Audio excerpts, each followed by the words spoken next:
یہ جو M O you sign کر رہے ہیں، پاکستان نے بڑی کوشش، بڑی بہترین طریقے سے یہ ساری چیزوں کو آگے بڑھایا. جنیوا میں اب یہ ہونا ہے، وزیر اعظم یہ کہہ رہے ہیں کہ ہم ہی اس کے میزبان ہوں گے.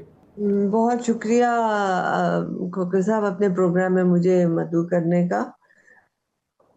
یہ کافی کمپلیکیٹڈ ہے، اس کو آپ زیادہ سمپل ورڈز میں ڈیفائن نہیں کر سکتے کیونکہ اس کی بہت سی فیزز ہیں، بہت سی سٹیجز ہیں، اور یہ بڑا گریجویٹڈ قسم کی ارینجمنٹ بننے کو جا رہی ہے.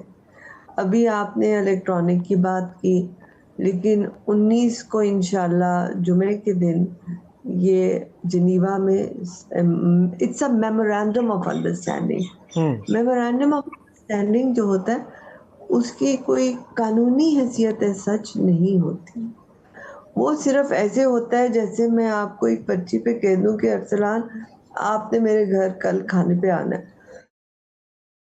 تو وہ میں نے آپ کو دے دیا، آپ کو یاد دہانی رہے گی کہ کل آپ نے میرے گھر کھانے پہ آنا. یہ کوئی بندش نہیں ہے آپ پہ کہ آپ میرے گھر آئیں گے ہی آئیں. اور اس میں اگر سائن کر رہے ہیں تو آپ کہتے ہیں جی ہاں میں اس وقت فارغ ہوں، میں ضرور آؤں. مطلب I am talking in a vague term but this is how memorandum of understanding is. It's memorandum کی یاد دہانی ہے کہ ہماری یہ انڈرسٹینڈنگ ہوئی. یہ آپ اس کی لیگل کانوٹیشن سمجھ جائیں. It's not binding to any party, number 1.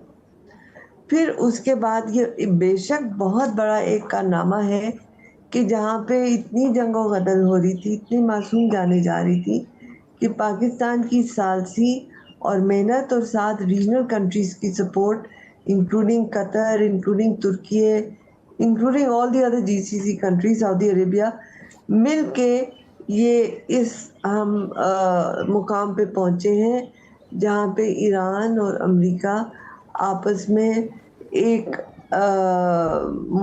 مسودہ تیار کرنے کے لیے رضامند ہو گئے.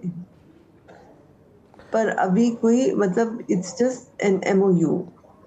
اب جنیوا میں یہ ملتے ہیں، کیا کیا باتیں ہیں جو ایران کہتا ہے کہ یہ آپ پہلے کریں گے تو ہم کسی مسودے کی بات کریں گے. اس میں سب سے پہلے جنگ بندی ہو اور ریجنل جنگ بندی ہو، یعنی کہ ایران پہ ہی حملہ نہ ہو. پورے خطے میں لیبنان بھی آتا ہے،